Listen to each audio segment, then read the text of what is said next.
Nós temos mais de 150 deputados que subscrevem a necessidade de apresentarmos um processo de impedimento contra um ministro do Supremo Tribunal Federal. Nós temos mais de 30 senadores que já anunciam a sua posição de que, de fato, há abuso e desequilíbrio na relação entre os poderes, o que atinge de morte a democracia brasileira. A reflexão que faço com os senhores é de que esse é um momento extremamente desafiador. O que está em jogo é o Estado de Direito. Nós, da oposição e os independentes, deveríamos estar discutindo, e eu concordo, a situação do Brasil. Nós deveríamos estar fazendo aqui a oposição a um governo perdulário, inconsistente, inconveniente, que não tem nenhum compromisso com a sociedade brasileira, um governo populista. Mas nós estamos aqui discutindo a questão do equilíbrio entre os poderes. Nós estamos aqui discutindo as ações individuais de um indivíduo que hoje é ministro do Supremo Tribunal Federal e que se arvora em xerife da nação.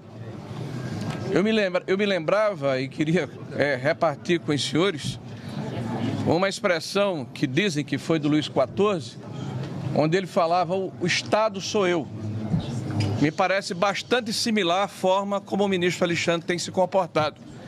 Vejam que o episódio do dia 8 de janeiro, lamentável sobre todos os aspectos, mas que convalida essas arbitrariedades que estão sendo praticadas contra o espectro ideológico da sociedade brasileira, foi objeto de uma entrevista desse ministro, se colocando como vítima deste processo. Pois muito bem, aonde está a imparcialidade desse juiz?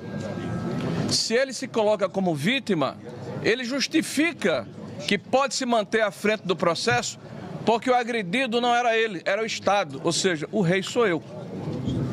Ele se arvora em defensor da democracia como se a democracia pertencesse a um indivíduo e não à sociedade brasileira. O Brasil está de ponta cabeça. Esse desequilíbrio ameaça a democracia.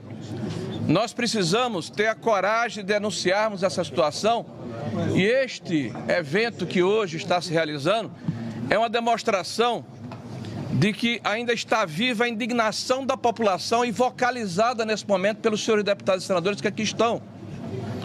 Porque o que acontece nas ruas de todo o Brasil é um sentimento de impotência, é um sentimento de injustiça, é um sentimento de que a justiça perdeu a credibilidade. Precisamos defender o judiciário, precisamos defender o legislativo, precisamos defender a democracia.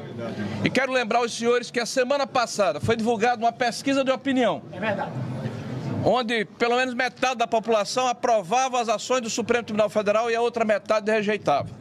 Mas pasmem, se vocês olharem os microdados, aqueles que acham que a justiça está agindo de forma adequada, mais de 90% votou em Lula.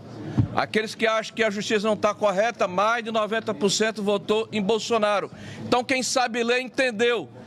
Quase a totalidade da população brasileira afirma: a justiça está agindo de forma política e não de acordo com a lei. Muito bem. E a lei precisa ser a lei que defende a mim e ao meu inimigo, porque esse é o escudo que ampara todos os cidadãos brasileiros. A Constituição precisa ser erguida aqui como escudo, como defesa da sociedade brasileira.